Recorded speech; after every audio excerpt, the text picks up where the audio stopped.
rakyat korban yang terlibat akan dibacakan oleh rekan saya. Sikap rakyat terhadap G20, lawan solusi palsu, rebut keadilan dan kedaulatan rakyat. Recover together, recover stronger. Sejak tahun lalu, slogan ini tertempel di bandara, stasiun, dan papan-papan iklan di jalanan. Uraian singkat di website penyelenggara menjelaskan apa yang sesungguhnya dimaksudkan dengan pulih bersama dan pulih lebih kuat. Kami kutip, ketika pandemi global terus mencekam semua sektor kehidupan, masa depan dari kemakmuran bersama kita bergantung pada kemampuan kolektif. Kita menciptakan fondasi pertumbuhan yang melibatkan semua pihak dan berkelanjutan. Akhir kutipan. Jadi, pusat persoalan adalah kemakmuran bersama 20 negara anggota forum beserta pertumbuhan ekonominya. Keduanya terganggu berat oleh pandemi. Tak diragukan dengan kendali atas 75% perdagangan dunia, rumah dari 2/3 jumlah penduduk bumi dan kuasa atas separuh luas daratan di bumi, hari ini klub G20 adalah elit politik global. Identitas klub G20 yang dipertontonkan kepada negara-negara di luarnya dan menjadi sumber rasa bangga adalah kekayaannya, bertolak belakang dengan identitas kolektif maupun penglihatan bersama dari sesama negara bekas jajahan di Asia dan Afrika di 1955 dan 1961.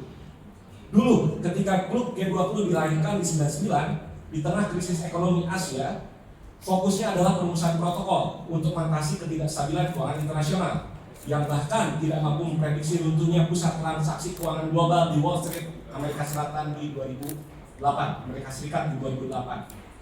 Beberapa simpul dari putaran pertemuan pendahuluan para menteri keuangan dan gubernur bank sentral tidak menunjukkan perubahan mendasar dalam pendekatan atas kekacauan menjatuh pembesaran ekonomi, liberalisasi perdagangan, dukungan penuh untuk peran lebih besar bagi korporasi di pasar yang tengah berkembang, peran penuh dari sektor swasta dalam pengembangan infrastruktur hijau.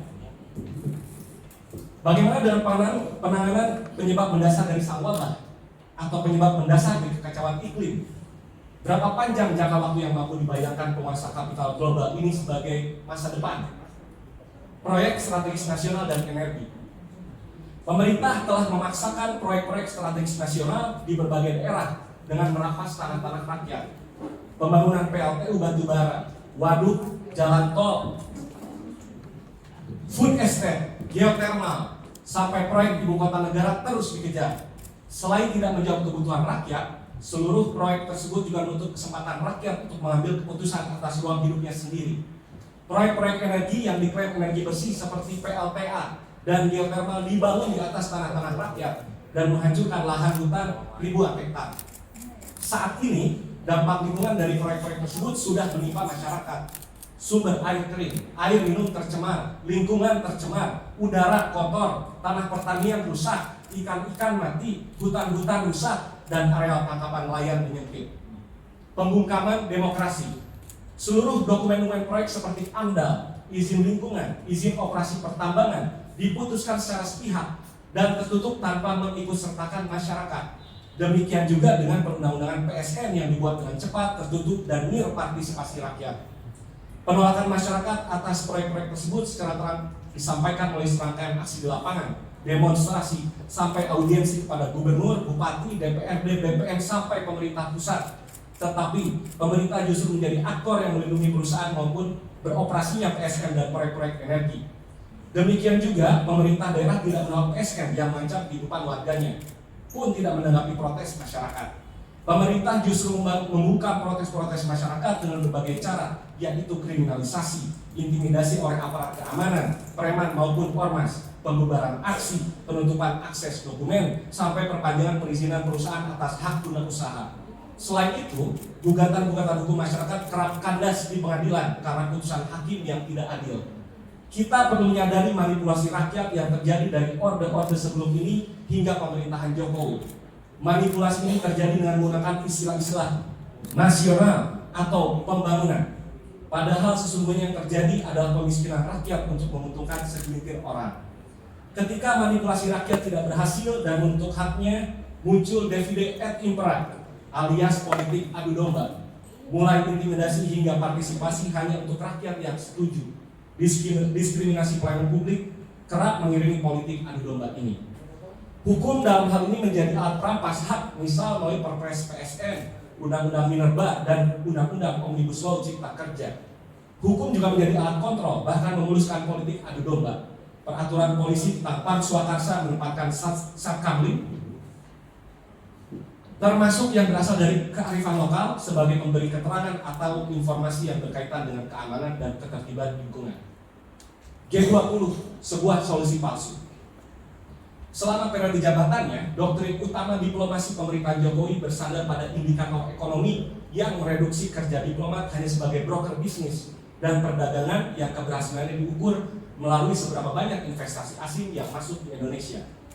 Dengan menjadikan capaian finansial sebagai orientasi utama diplomasi Indonesia, Presiden Jokowi menaruh label harga terhadap Indonesia. Karena memiliki harga, maka kita bisa dibeli. Tak terkecuali pada perhelatan G20 yang diselenggarakan di Bali saat ini. Sejak awal berdirinya, G20 prinsipnya adalah komite untuk menyelamatkan diri dari krisis ekonomi melalui praktik imperialisme. Ketika negara-negara besar menentukan takdir negara miskin melalui instrumen politik dan ekonomi dengan perjanjian global untuk memperoleh keuntungan. Di tengah polarisasi dunia, pemerintah Jokowi mewakili Indonesia dengan bertindak sebagai pedagang di meja diplomasi untuk menarik investasi sebesar-besarnya.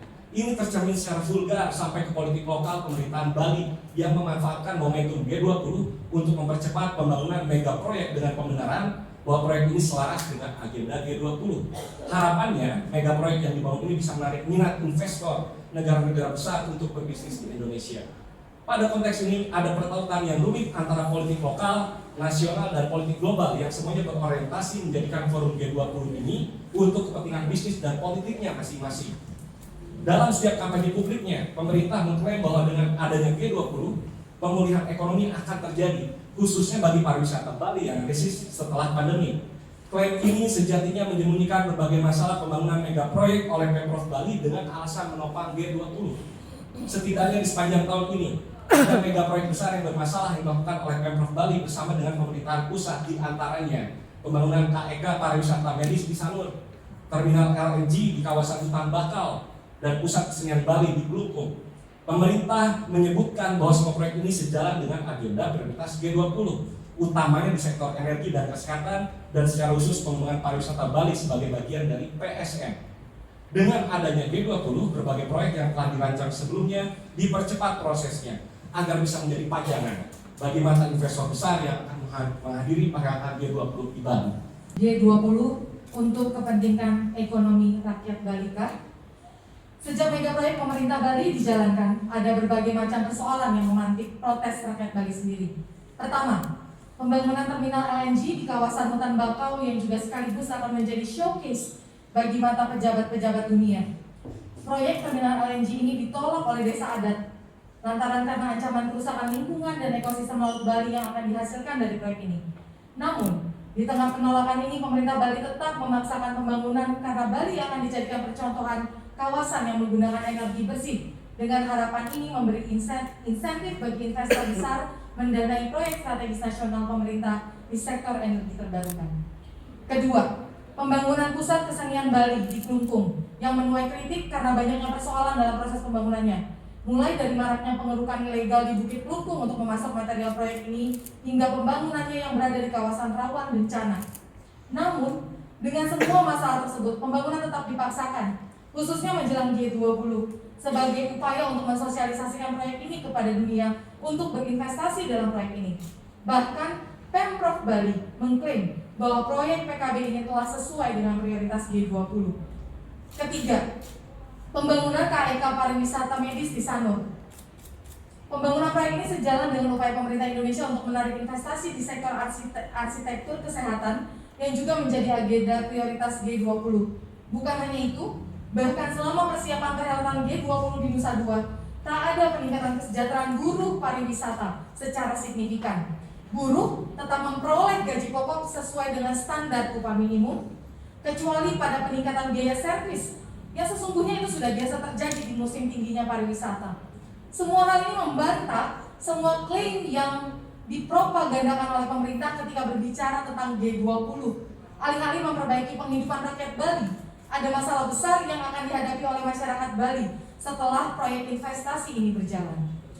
Rakyat Indonesia harus melihat secara kritis dan waspada akan dua faktor berikut. Pertama, bahwa dengan jumlah dan proyeksi penduduk Indonesia yang terus didengungkan akan mencapai bonus demografinya pada 2045, maka rakyat Indonesia dalam kacamata ekonomi global akan rentan diposisikan sebagai dua hal saja. Pertama, konsumen produk-produk yang sesungguhnya jauh dari kata keberlanjutan, dan kedua, tenaga kerja murah dan miskin perlindungan. Hal kedua, bahwa berbagai kekayaan alam Indonesia, bumi, air, dan berbagai kekayaan alam yang terkandung di dalamnya akan dieksploitasi sedemikian rupa, mengundang berbagai bencana alam dan kemanusiaan, mengulangi kembali lingkaran setan kutukan sumber daya alam, dan membawa rakyat semakin jauh dari janji kesejahteraan, apalagi kedaulatan.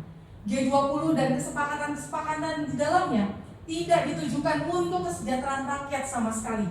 G20 dan kesepakatan-kesepakatan di dalamnya ditujukan untuk pemulihan, keberlanjutan, dan ekspansi kepentingan para elit ekonomi, baik luar ataupun di dalam negeri. Elit stronger, elit together.